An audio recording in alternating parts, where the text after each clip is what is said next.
ప్రియ సహోదరి సహోదరులరా, ప్రభునందు మీ అందరికీ నా వందనాలండి. మరి ఈ రోజుని మనం పరిశుద్ధ గ్రంథం నుంచి కొన్ని విషయాలు తెలుసుకుందామండి. మార్కు సువార్త 10వ అధ్యాయము 46వ వచనంలో మనకు అక్కడ ఒక గుడ్డివాడు కనపడతాడండి. గుడ్డివాడు అక్కడ యేసు ప్రభు గారు ఆ మార్గాన్ని వెళుతుండగా బిగ్గరగా కేకేస్తాడండి. ఏమనంటే, దావీదు కుమారుడా నన్ను దాటిపోవద్దయ్యా అని కేకేస్తాడు. అయితే అప్పుడు ఆ గుడ్డివాడు మాట విని ఆయన వచ్చి ఆ గుడ్డివాడు కనులు మరి బాగు చేసినట్లుగా మనం చూసామండి. ఎందుకంటే దేవుని యొక్క కృప మరి ఆ గుడ్డివాడి మీద ఉందండి. అయితే ఇలా మనము దేవుని కృపను బట్టి మరి దేవుడు మంచి నేత్రాలను ఇచ్చాడండి, మనకి మంచి కళ్ళు ఇచ్చాడండి.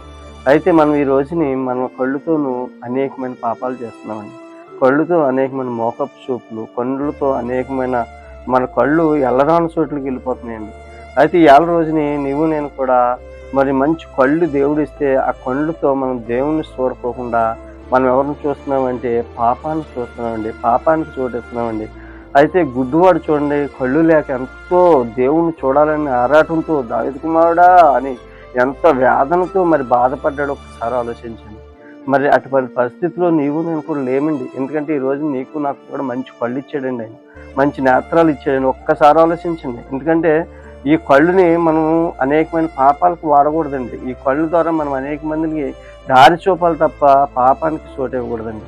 మరి ఈ కళ్ళు అనేకమైన పాపాలు చూస్తున్నాయండి. ఈ కళ్ళు అనేకమైన యొక్క దోషాలు, అనేకమైన విషయాలు చూస్తున్నాయండి.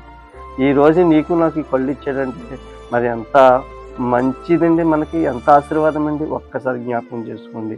మరి ఈ చిన్న వాక్యం దేవుడు దీవించును గాక. ఆమేన్.